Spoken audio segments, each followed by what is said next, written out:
African clothes, I can't wear them to work. Really? Apparently, you don't need to be working in that place. But this is just a skirt, polished cotton with a slight slit. Okay, belted and a crop top, little jacket, and wow, how about that? If you can't show up in your workplace in this, something tells me you need to leave that workplace. You don't need to work there no more. Okay. But it's just the symbolism is woven in. Again, these are prints. This is what's called a wax print. So you hear a lot of the young people go, "Oh, do you have those wax prints?" Yes, right here. Hi. Alright. Now, next we have Vic. I think. Is that right, Vic? That you? Yeah. So Vic's going to give us a slightly more regal look. In the village, the king was allowed to wear purple. It's a royal color. Remember that when Christ was crucified, they hung a purple star over it. So, I'm going to let him in, but okay, don't y'all faint now. We can't get y'all, I'm up here. It's like king. So, this overlaid piece is called an agaba. Agaba. It's big. If you were stuck out in the desert and you didn't have a blanket, you could actually just wrap up in that and be good. Underneath is a dashiki suit.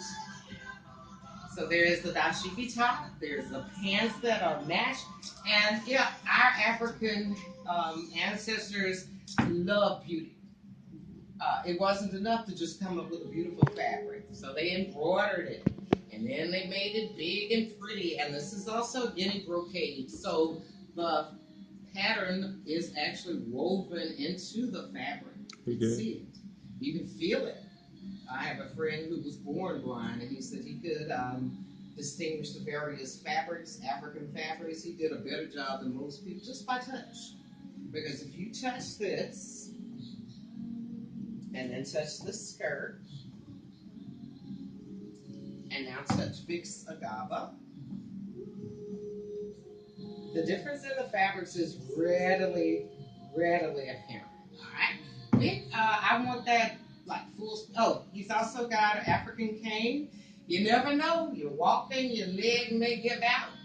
The wolf may appear, or it may be one of them two-legged foes. You yeah, so sometimes a walking stick isn't just to help you walk. They're also often decorated by the people who carry them. The wise men, the griots in the community usually had one. The griot is considered the wise man of the village. He keeps all the village stories. He's the storyteller. So remember, for many years, there was no formal written languages in Africa. But they can tell you all the way back almost to the beginning of time what happened. Because you know how we remember stuff? Well, that was so-and-so's daughter, and then she married him, and then she married that, and then now they're but they can literally give you that information back to the very beginning. Because it's passed down from generation to generation. And remember what I said earlier?